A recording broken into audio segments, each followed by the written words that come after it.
Ya, kita mulai. Bismillahirrahmanirrahim. Assalamualaikum warahmatullahi wabarakatuh.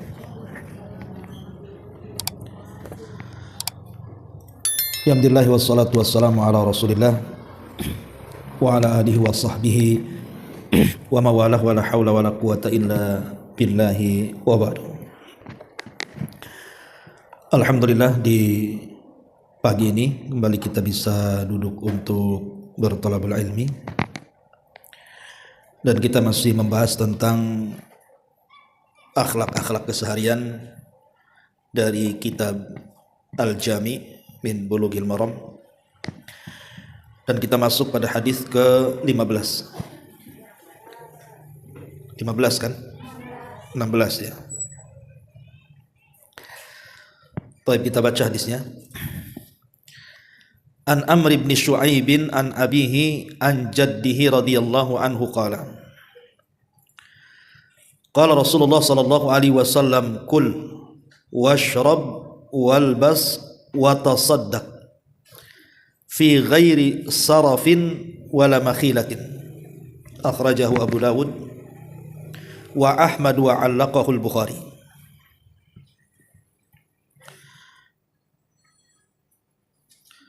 Dari Amr ibn Shu'aib, dari ayahnya, dan juga salam bersabda, dan bersedekahlah tanpa, dan juga tidak bersikap sombong. Ma'asyiral muslimat yang dimuliakan Allah Subhanahu wa taala, baik bicara soal makan, minum, berpakaian dan yang semacamnya, di mana satunya tidak boleh berlebihan, israf, dan tidak boleh ada kesombongan. Dari sini kita tahu bahwa manfaatkan,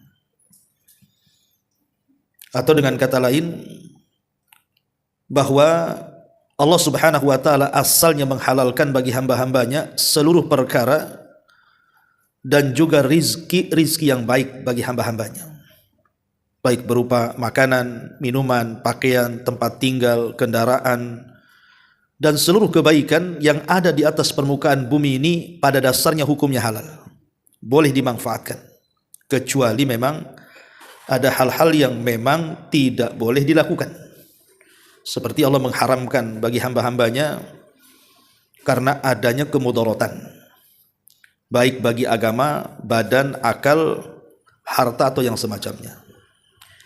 Dan itu dijelaskan di dalam Al-Quran, surah Al-Baqarah 29, huwallazi khalaqa lakum ma fil ardi jami'an. Dialah Allah yang telah menciptakan bagi kalian seluruh yang ada di atas muka bumi ini, dan Allah berikan untuk kalian. Akan tetapi tentu perkara-perkara yang baik itu, meskipun pada hukum asalnya baik-baik saja, boleh gitu kan, tetapi Allah Subhanahu wa taala terkadang mengharamkan sesuatu yang asalnya boleh itu karena dua perkara berdasarkan hadis ini. Pertama, karena adanya berlebih-lebihan. Yang kedua, karena adanya kesombongan. Makanya Allah Subhanahu wa taala dengan tegas dalam surah Al-A'raf 31 itu, kulu washrabu wala tusrifu. Makanlah kamu, minumlah kamu, dan jangan berlebih-lebihan. Artinya selama makan yang kita makan itu ya biasa-biasa saja, maka itu dihalalkan. Tapi kalau sudah sampai kepada tingkat derajat berlebih-lebihan, maka yang tadinya boleh menjadi dilarang.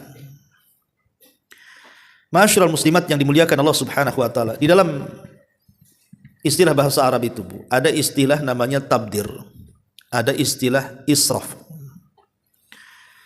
Itu secara bahasa sama aja artinya, berlebih-lebihan. Kalau kita katakan jangan dibuang, mubadzir. Makan habis nanti mubadzir. Mubadzir itu dari kalimat tabdzir, artinya berlebihan. Kalimat israf pun berlebihan, sebagaimana hadis ini fi ghairi sarafin. Tetapi ada perbedaan antara tabdzir dengan israf. Tabdzir itu dia berkaitan dengan kemaksiatan. Jadi dia lebih umum. Seperti umpamanya orang mengeluarkan harta berlebihan tapi untuk maksiat.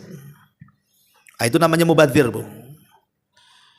Umpamanya orang kelebihan uang, akhirnya dia lari ke perjudian yang sekarang sedang marak itu, judi online gitu ya. Sampai saya baca berita di Jakarta itu setiap hari ratusan istri itu datang ke pengadilan agama, Bu, untuk minta cerai gara-gara judi online suaminya itu. Bahaya kan begitu. Lah, seandainya pun uang dia banyak, dan kalaupun dia berjudi itu tidak mempengaruhi ekonomi dia, maka tetap ini diharamkan. Karena berlebih-lebihan dalam kemaksiatan itu disebut tabdzir namanya. Yang Allah katakan kanu min ikhwani syaitan. Mereka adalah kawan-kawannya setan. Ya. Jadi mengeluarkan harta berlebihan pada perkara yang maksiat itu disebut tabdzir. Ataupun bukan hanya dalam maksiat saja. Umpamanya ibu beli masak-masakan lah. Ibu masak nih. Ibu cuma berdua saja sama suami. Tapi sekali masak kayak satu kampung, Bu. Jadi semua dimasak. Ketika dimakan itu tidak habis. Akhirnya kemudian dibuang ke tong sampah, bukan dibuang ke perut tuh, karena sudah kenyang kan. Dibagi tetangga ya tidak gitu ya. Malah dibuang. Nah itu disebut tabdzir. Ini pun berlebih-lebihan pada perkara halal pun menjadi haram tuh. Tidak boleh. Ini disebut tabdzir dalam bahasa Arab. Tapi saraf ini dalam hadis yang kita bahas ini kan di sini Rasul mengatakan wa tasaddaq fi ghairi sarafin. Saraf itu berlebihan juga. Tetapi ada yang mengatakan bahwa saraf itu dikhususkan untuk perkara yang boleh. Misal umpamanya makan, minum, asalnya kan halal, Bu. Tapi ibu berlebihan sampai kenyang. Jadi ibu itu sudah kenyang, dihantam lagi, Bu, sampai kuadrat kenyangnya. Sampai tidak bisa bangkit. Tidak bisa jalan, tidak bisa bernafas. Akhirnya kemudian kan memadaratkan jadinya kan, Bu, memadaratkan ke badan. Entah timbulnya banyak penyakit, timbulnya malas, mudah ngantuk, mudah tidur, malas ibadah. Itu namanya efek daripada saraf. Israf itu berlebihan. Lah ini juga dilarang. Walaupun dalam perkara-perkara yang boleh gitu ya. Tapi kalau sudah berlebihan kan jadi penyakit jadinya. Lah di sini Nabi sallallahu alaihi wasallam larang. Boleh makan, boleh minum, ya. Tapi jangan sampai berlebihan. Minum sampai kenyang, makan sampai kenyang gitu ya, sampai akhirnya tidak ada nafasnya. Makanya Rasul mengatakan sepertiga untuk makan, sepertiga untuk minum, dan sepertiga untuk bernafas. Ini enggak semuanya untuk makan. Sehingga tidak ada untuk bernafas itu. Lah, agama melarang tidak boleh berlebihan sampai seperti ini. Masyarakat muslimat yang dimuliakan Allah Subhanahu wa taala, walaupun sekali lagi bentuk saraf ini juga masuk di bawah kata tabdzir. Yang Allah katakan innal mubadzirina kanu ikhwana syayatin. Dan sesungguhnya orang-orang yang melakukan tabdzir itu masuk pada saudara-saudara daripada syaitan. Masyarakat muslimat yang dimuliakan Allah Subhanahu wa taala. Di sini Nabi sallallahu alaihi wasallam mengatakan kul, makan, washrab, dan minumlah. Kemudian di ujung hadis Rasul mengatakan min ghairi sarafin wala makhilah, ataupun makhilah itu artinya kesombongan. Seperti apa makanan yang bisa mengantarkan kepada kesombongan itu, Bu? Seperti seseorang sengaja membeli makanan yang mahal, kemudian dia tampakkan, atau dengan kata lain pamer, di hadapan teman-temannya, di hadapan orang lain, dengan cara apa, Bu? Dengan cara memposting. Hati-hati yang punya Facebook tuh, Bu. Ya, ibu makan di restoran mana, kemudian yang dipesan itu mahal-mahal kan gitu. Akhirnya ibu memposting, ibu sedang makan, ibu dan makanannya. Kan banyak sekarang itu konten-konten orang-orang yang suka majang orang yang sedang makan di restoran kan, Bu. Makanannya enak-enak, mahal-mahal. Lah yang baca komen itu orang-orang miskin. Yang nengok aslinya saja tidak tahu, hanya nengok gambar dari Facebook, dari Instagram, dan yang semacamnya. Ini kan mengundang kesombongan, Bu. Makanya sebaiknya, Bu, jangan suka selfie lah dengan makanan itu. Karena ini bisa mengundang kesombongan. Makan-makan saja lah, nggak usah pamer gitu ya. Jadi pamer dalam makanan ketika memposting sesuatu di medsos, dengan makanan yang lezat, yang mahal, yang tidak semua orang bisa membelinya, ini bisa mengantarkan kepada kesombongan. Maka dilarang, tidak boleh. Ya, tidak boleh sekali lagi di zaman sekarang memposting hal-hal yang menjadikan tersakiti hati-hati orang-orang miskin. Apalagi di situ ada riyaknya. Ini lebih parah lagi. Jadi ma'asyiral muslimat yang dimuliakan Allah Subhanahu wa taala, ataupun memberikan kemudaratan. Ada orang yang sudah tahu kalau makan ini memicu penyakit ini, ya. Makan itu memicu penyakit itu umpamanya kan. Dia sudah tahu, ya. Kemudian dia berlebih-lebihan di situ. Maka ini pun sama, tidak boleh, karena ini bisa memadaratkan kepada badan. Intinya seluruh yang berlebihan yang akan memberikan kemudaratan kepada badan kita itu terlarang dalam agama.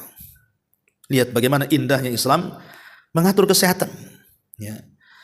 Ma'asyiral muslimat yang dimuliakan Allah Azza wa Jalla. Kemudian di sini Rasul mengatakan walbas, dan berpakaianlah.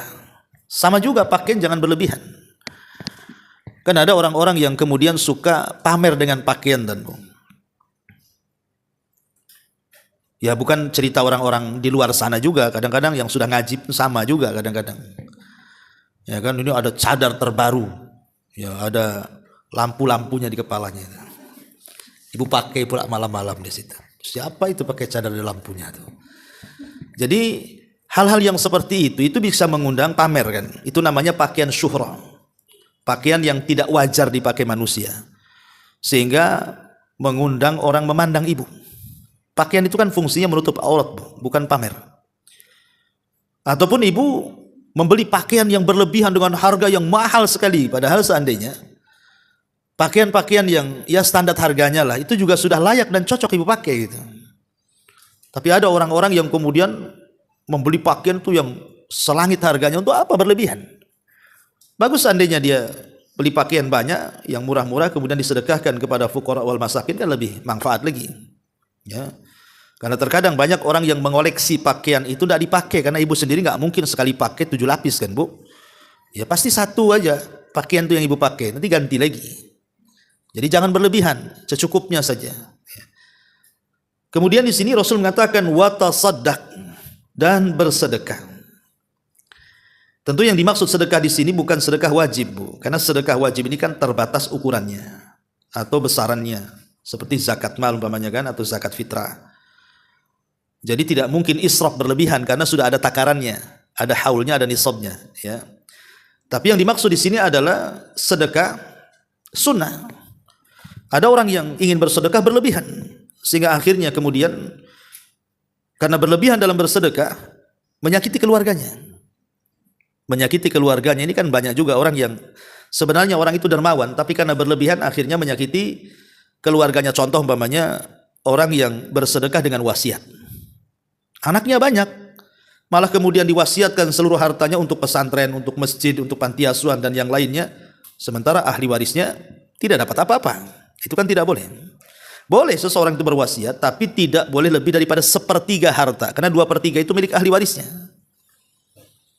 Makanya sampai bersedekah pun dilihat-lihat. Makanya ketika Abdurrahman ibn Auf radhiyallahu anhu sedang sakit parah, ketika itu dia baru punya anak satu, wanita, perempuan. Jadi saat sakit parah disangkanya itulah sakit terakhir yang membawa kematiannya.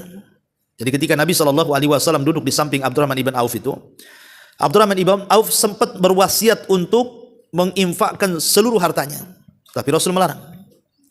Kemudian Abdurrahman mengatakan, bagaimana kalau separuh harta? Rasul juga melarang. Kemudian bagaimana kalau 1/3 harta? Kata Rasul, ya 1/3 itu sudah banyak. Artinya wasiat itu paling banyak 1/3 saja. Lewat daripada 1/3 akan mendolimi ahli waris. Jadi tidak boleh seseorang itu kemudian berlebihan dalam bersedekah, juga sama. Ataupun memicu kesombongan. Nah itulah sedekah-sedekah orang-orang yang ria, orang-orang yang sum'ah, pengen dipuji, pengen didengar. Nah, itu bisa mengarah kepada kesombongan tadi. Lah hal-hal yang seperti ini dalam Islam sangat dilarang. Tidak boleh, baik soalan makanan, minuman, pakaian, sedekah, semua diatur di dalam Islam. Semua diatur, tidak sembarangan. Ma'asyiral muslimat yang dimuliakan Allah Subhanahu wa taala. Lah secara umum ya, adab-adab seperti ini baik berkenaan dengan makanan, minuman, pakaian, tempat tinggal, kendaraan dan seterusnya. Itu sebenarnya bagian daripada nikmat yang Allah Subhanahu wa taala anugerahkan kepada kita, dan kita harus pandai mensyukurinya. Harus pandai mensyukuri. Makanya kenapa kita disuruh setelah makan dan minum mengucapkan alhamdulillah. Karena banyak di antara saudara-saudara kita boleh jadi mereka tidak makan seperti yang kita makan. Makanya ucapkan alhamdulillah. Karena kalimat alhamdulillah itu bagian daripada melanggengkan nikmat Allah, supaya nikmat kita ini terus bertambah. Karena Allah yang mengatakan la in syakartum la azidannakum. Kalau kalian bersyukur kepada Allah Subhanahu wa taala, tentu aku akan tambah nikmatku untuk kalian. Maka bersyukurlah kalau seandainya masih diberikan makan dan minum. Adapun berpakaian sendiri kan sudah jelas ya, sudah saya jelaskan tentang beberapa adab berpakaian itu, terutama bagi kaum ibu kan jelas gitu ya. Kalau bisa pakaian itu jangan sampai transparan, membentuk badan. Kemudian jangan sampai pakaian syuhrah, kemudian menutup aurat gitu ya. Karena ada sebuah hadis yang mengkhawatirkan yang disabdakan Nabi Shallallahu Alaihi Wasallam, di mana Nabi Shallallahu Alaihi Wasallam mengatakan di akhir zaman, kata Rasul, di akhir zaman, jadi ada dua kelompok yang tidak ada di zaman Nabi tapi ada di zaman sekarang. Jadi kelompok ini tidak ada di zaman Nabi tapi adanya di zaman sekarang ini. Salah satunya apa? Kasiyatun, ariyatun, wanita-wanita yang berpakaian tapi telanjang. Dia berpakaian tapi telanjang. Maksudnya apa? Ya tadi boleh jadi mungkin pakaiannya sempit, pakaiannya transparan gitu kan. Padahal pakaian itu, kata para ulama, pertama ya ini soal pakaian itu, hendaklah seseorang itu berpakaian dengan pakaian yang bersih. Ini pertama.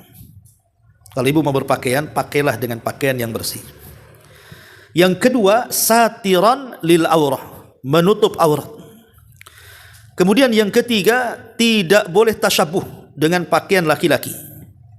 Karena sekarang banyak wanita-wanita itu tasyabuh dengan pakaian laki-laki. Pakai jeans, bayangkan jeans ada di celana. Kemudian pakai lepis, sampai bapak-bapak cari lepis di pasar tak ada, diborong ibu-ibu katanya. Ah, ini kan masalah, Bu. Nah, coba lihat, kadang-kadang kita aneh ya, pakaiannya pakaian laki-laki tapi atasnya pakai jilbab. Ini kan banyak terjadi di masyarakat nih. Padahal wanita itu kodratnya sendiri, dia punya pakaian sendiri sebagaimana laki-laki juga punya pakaian sendiri.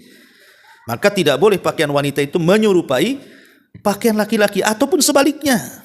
Banci-banci kaleng tuh, Bu. Kemudian juga yang keempat, tidak boleh menggunakan pakaian syuhrah. Ya tadi saya katakan pakaian yang aneh-aneh, coraknya, warnanya, bentuknya, orang enggak syuhrah, enggak boleh, memfitnah manusia. Ya. Ibu pakai pakaian yang bergambar, umpamanya ada sablonan di pakaiannya, di jilbabnya, gambar-gambar makhluk, ya, di situ ada gambar buaya, ada gambar apa gitu kan, Bu, nggak boleh. Ataupun yang keenam, tidak boleh pakaian itu berlemas, umpamanya kan. Nah, ini kan nggak boleh, itu berlebihan juga kan gitu, itu syaraf namanya, dan akan menyakiti orang-orang fakir, orang miskin jadinya kan ketika melihat itu. Ya, termasuk juga kalau bagi wanita kan harus betul-betul menutup dengan setutup-tutupnya aurat, tidak membentuk badan, tidak menggunakan wewangian gitu ya, dan tidak berjalan dengan lenggak-lenggok dengan pakaian. Lah itu semua adab yang diajarkan dalam Islam dalam hal berpakaian. Ya, di sini makan, minum, berpakaian dan bersedekah. Ini diantara sedikit dari keterangan hadis ke-16. Ya. Kemudian hadis berikutnya hadis ke-16. Ini sudah dibahas ini ya. Berarti masuk ke hadis halaman berapa ini? Kok beda?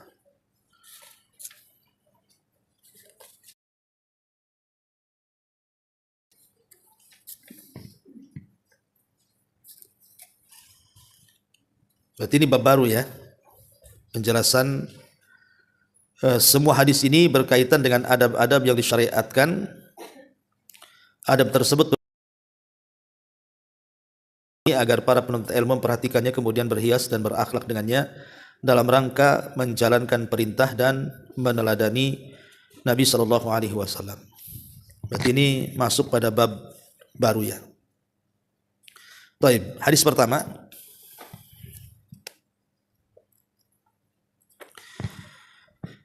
Nabi sallallahu alaihi wasallam bersabda, "Liyusallimis saghiru 'alal kabiri wal maru 'alal qaidi." Wal qalilu 'alal katsiri war raqibu 'alal mashi. Hendaklah seseorang yang lebih muda mengucapkan salam kepada yang lebih tua, dan hendaklah orang yang berjalan mengucapkan salam kepada orang yang duduk, dan hendaklah orang yang berkendaraan mengucapkan salam kepada orang yang berjalan. Ini adab yang disunahkan ya tentang masalah salam. Sebenarnya masalah salam kan pernah kita bahas, tapi tidak masalah kita ulas ya adab-adabnya, karena bagaimanapun hal-hal yang penting dalam keseharian itu kalau diulangkan kita teringat kembali gitu bahwa ada adab-adab yang harus kita lakukan yang berkenaan dengan masalah salam. Ma'asyiral muslimat yang dimuliakan Allah Subhanahu wa taala, yang pertama adab salam adalah kita disunahkan untuk menyebarkan salam. Kita disunahkan untuk menyebarkan salam. Jadi salam itu adalah perkara yang sangat dianjurkan untuk disebarkan. Tetapi bagi yang menjawab salam tentu beda hukumnya Bu ya. Kalau yang mengucapkan salam kan sunnah. Tapi kalau yang menjawab salam itu wajib Bu. Kalau ada orang yang salam ibu tidak jawab dosa. Karena menjawab salam itu wajib, tapi menyebarkannya adalah sebuah sunnah. Dan itu hal yang bisa menjadikan rekatnya hati kaum muslimin satu dengan yang lainnya. Karena Rasul yang mengatakan, la tadkhulul jannata hatta tu'minu, wa la tu'minu hatta tahabu. Kalian tidak akan masuk surga sampai kalian beriman, dan kalian tidak dinyatakan sempurna iman sampai kalian saling mencintai. Kemudian Rasul mengatakan, awala adullukum ala syai'in idza fa'altumuhu tahabbtum absus salama bainakum.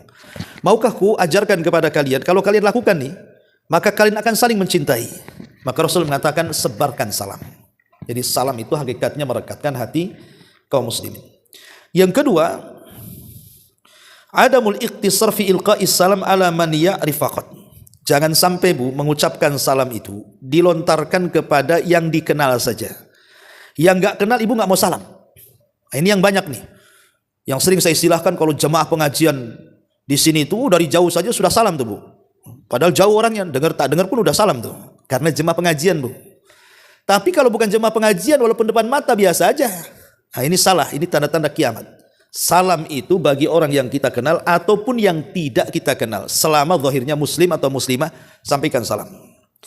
Kemudian yang ketiga, menggunakan sighah lafaz yang disyariatkan. Jangan mengganti dengan salam yang lainnya. Islam mengajarkan assalamualaikum atau assalamualaikum warahmatullahi atau assalamualaikum warahmatullahi wabarakatuh. Ibu jangan ganti selamat pagi, selamat siang, selamat sore, kemana? Nah, gitu. Jadi nggak boleh diganti. Karena itu lafaz yang tauqifi, yang terima jadi dari Nabi sallallahu alaihi wasallam. Kemudian yang keempat, alla yaqul alaikas salam. Jangan mengatakan alaikas salam. Nabi sallallahu alaihi wasallam mengatakan dalam hadis Jabir bin Sulaim, qala dia mengatakan ataitu Nabiy sallallahu alaihi wasallam faqultu alaikas salam. Faqala la taqul alaikas salam walakin qul assalamu alayka. Ingat Bu ya, jangan dibolak-balik lafadznya. Harusnya kan assalamu alaikum, jangan alaikum salam atau alaikas salam. Itu tidak boleh dibalik kayak gitu. Tapi assalamu alayka atau assalamu alaikum. Ini juga harus diperhatikan lafaz salam. Kemudian juga di antara adab salam yang kelima, bahwa apabila tidak mendengar salam, apabila orang yang kita sampaikan salam dia tidak mendengar Bu, maka ulang 3 kali. Jadi ibu ini bertamu ke rumah sini, diketuk pintunya, assalamualaikum, tidak dijawab. Assalamualaikum, tak dijawab. Assalamualaikum, tak dijawab, sudah Abu balik. Jangan ngintip di gorden. Kadang-kadang gitu diintip-intip di gorden, di jendela, pinjam tetangga, tengok di ventilasi, ngapain ibu? Ya. Jadi tidak boleh kalau sudah mengucapkan salam 3 kali nggak dijawab, pergi bu. Ya, karena ada orang itu penasaran, loh 3 kali digedor di apa, ndak ini juga kan itu. Ya sudah, mungkin dia tidak mau nerima kita. Ulang, itu adabnya. Salam itu cuma 3 kali saja. Makanya jangan diborong. Ada jedanya kan itu ya. Assalamualaikum, jeda dulu, berketuk-ketuk gitu ya. Kemudian nanti beberapa waktu salam lagi. Boleh jadi dia mendengar di salam keduanya atau di salam ketiganya gitu maksudnya. Tapi Islam membatasi salam itu 3 kali. Ya. Termasuk juga ibu kalau ketemu anak-anak di jalan itu, ibu ucapkan salam, ngajari mereka.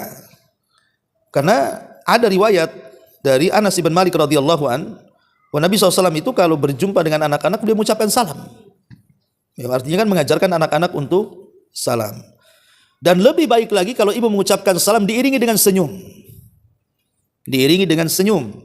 Karena Rasul mengatakan la tahqiranna minal ma'rufi syai'an walau antal akhaka biwajhin talqin, karena senyum sendiri adalah sedekah, Bu. Jadi kalau ibu iringi senyum dengan salam itu artinya mendabelkan sedekah dengan pahala. Senyumnya berpahala, salamnya juga berpahala, jadi double ya. Kemudian juga bukan hanya segera mengucapkan salam, kalau orang di hadapan kita ya salaman juga dengan tangan kita, karena itu di antara sebab bergugurannya dosa-dosa kita saat salaman. Tentu yang boleh disalami. Kalau yang bukan mahram ya tidak boleh ya. Itu juga yang harus dipahami tentang masalah salam. Dan termasuk adab-adab yang dicatat dalam hadis ini, di mana kalau kita posisinya orang muda, sementara depan kita orang tua, ya kita yang ngalah salam dulu. Jangan nunggu orang tua mengucapkan salam kepada kita yang muda. Atau yang berjalan mengucapkan salam kepada yang duduk. Atau yang sedikit mengucapkan salam ke yang banyak gitu ya. Nah ini semuanya kan bicara tentang adab-adab salam. Kemudian juga yang berkaitan dengan adab-adab salam juga pada hadis keduanya, Nabi mengatakan yujzi'u anil jama'ati idza marru an yusallima ahaduhum wa yujzi'u anil jama'ati an yarudda ahaduhum. Jika serombongan orang berjalan bersama, sudah cukup jika salah seorang dari mereka mengucapkan salam, dan sudah cukup jika salah seorang dari mereka membalas salam. Jadi kalau ibu sedang rombongan 4-5 orang, kemudian melewati orang yang sedang duduk-duduk 4-5 orang. Satu aja bu, mengucapkan salam. Jangan rame-rame. Ibu lagi demo apa kan? Satu aja. Yang jawab juga satu, itu sudah mewakili gitu maksudnya. Itu juga diantara adab salam. Termasuk juga dalam hadis yang ketiga yang berkaitan dengan salam juga, Rasul mengatakan la tabda'ul yahuda wan nasara bis salam wa idza laqitumuhum fit tariq fadtarruhum ila adyaqi. Jangan kalian memulai mengucapkan salam kepada orang Yahudi dan Nasrani. Jika kalian bertemu dengan mereka di jalan, maka pepetlah mereka ke arah jalan yang sempit. Kenapa orang Yahudi tidak boleh kita ini memulai salam? Karena mereka tidak selamat masalahnya. Ngapain kita doakan keselamatan? Mereka sendiri tidak selamat. Mereka sendiri tidak selamat. Makanya tidak perlu kemudian mengucapkan salam kepada mereka. Apalagi kalau seandainya ucapan mereka yang mengucapkan salam kepada kita dan tidak jelas ucapannya, maka itu lebih tidak perlu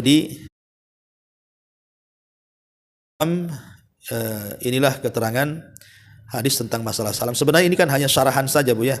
Sebenarnya kita nanti masuk pada bab albir wassilah, halaman 64. Nanti yang minggu depan kita masuk pada bab baru, bab albir wassilah, halaman 64. Karena setelah saya teliti rupanya ini hanya syarahan keterangan hadis-hadis yang sudah kita baca sebelumnya. Wallahu alam, sampai di sini. Silakan kalau yang bertanya.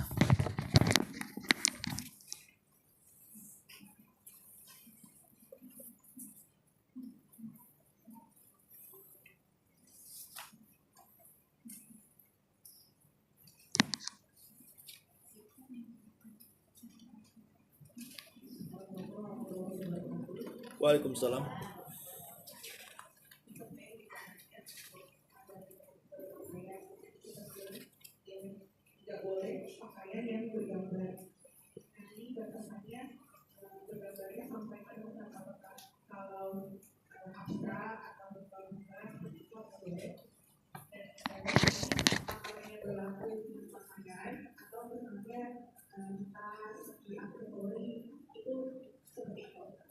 Iya, iya paham. Yang dimaksud bergambar itu Bu, maksudnya gambar-gambar yang bernyawa. Gambar-gambar makhluk yang bernyawa dan jelas gambarnya. Karena sekarang ini ya termasuk fitnah juga kan, banyak pakaian-pakaian itu yang disablon dengan cara menggambar makhluk. Entah binatang, entah manusia. Entah dilukis dengan tangan atau disablon sama saja. Karena hukuman bagi para penggambar itu pada hari kiamat luar biasa Bu. Di mana dalam sebuah hadis itu nanti leher di neraka itu keluar. Kemudian dia mengatakan wukil tu bi thalathin, aku dikuasakan kepada 3 manusia. Salah satunya adalah para penggambar. Ya, jadi yang dilarang itu adalah gambar makhluk yang bernyawa. Adapun kemudian gambar-gambar selain itu, selama tidak menjadi pakaian syuhrah tidak apa-apa Bu. Karena kan saya lihat sekarang kalau pakaian ibu-ibu itu daster-daster dan yang semacamnya itu kan kadang banyak coraknya tuh. Entah corak bunga, corak ini, corak itu kan itu. Tapi kan bisa ditutup dengan jilbab. Ibu pakai jilbab panjang kan ketutup tuh corak-corak itu. Kalaupun seandainya corak-corak itu nampak selama tidak memfitnah manusia tidak ada masalah. Selama tidak masuk dalam kategori syuhrah. Tidak ada masalah. Karena pada dasarnya berpakaian itu boleh-boleh saja selama mengikuti adab dan akhlak yang sudah saya jelaskan tadi. Wallahu a'lam.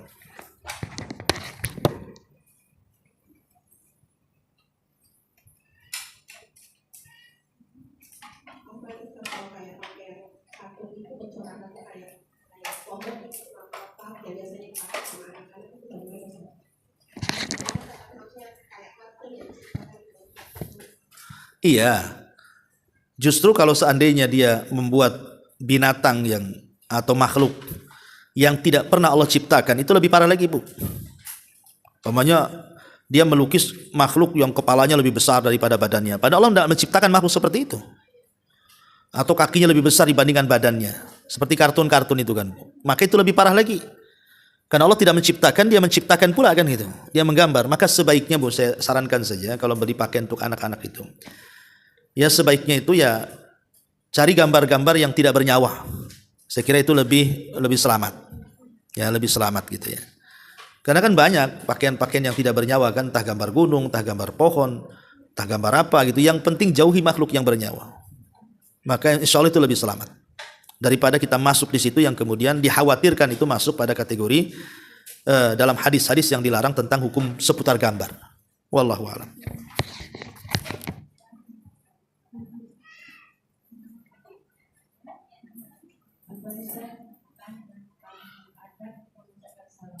Ya.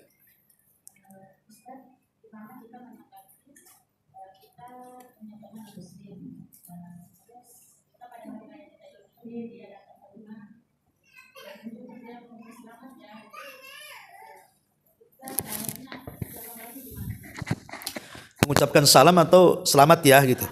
Oh. Ya, iya, bilang aja. Ya gitu. Dia kan mendoakan keselamatan kepada kita. Insya Allah kita muslim selamat lah. Iya aja lah.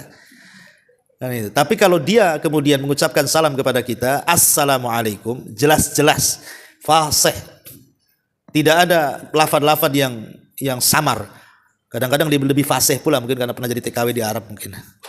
Assalamualaikum Kalau jelas maka ibu cukup menjawab wa alaika gitu saja. Wa alaikum. Ya. Karena dikhawatirkan di zaman Rasul itu kan ada orang Yahudi mengucapkan salam bukan assalamualaikum tapi assalamualaikum, maka Rasul mengatakan wa alaika. Cukup wa alaika saja. Jadi tidak perlu kemudian dilengkapi sebagaimana salamnya seorang muslim. Tapi kalau ada tetangga datang ke rumah ibu, kemudian ibu punya anak baru lahiran, ini tetangga non muslim, kemudian mengucapkan selamat ya ya kan enak Bu, ya aja lah, karena dia mengucapkan selamat sama kita, alhamdulillah. Jadi tidak ada jawaban yang pasti ya, tapi kalau dia mendoakan kebaikan ya aminkan saja. Wallahu a'lam.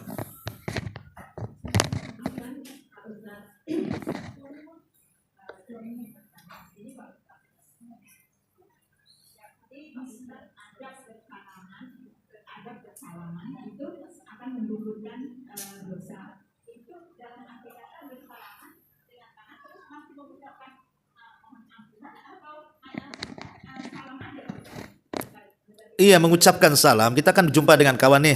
Assalamualaikum Assalamualaikum kemudian ibu salaman, tangan ibu dengan kawan itu. Maka selama tidak dilepas tuh tangan ibu dengan dia tuh, maka selama itu dosanya digugurkan. Selama ibu tidak melepas genggamannya. Jadi kalau ibu salaman dengan dia, nunggu dia yang lepas, Bu. Masalahnya si kawan itu paham juga, tak mau melepaskan, Bu. Akhirnya lama banget. Ya ada durasinya lah kan, masa salaman terus, ya paham lah kalau sudah lama ya dilepas. Artinya kan hadisnya memang seperti itu. Selama dia menggenggam tangannya, maka disitulah berguguran dosa-dosanya. Wallahu a'lam.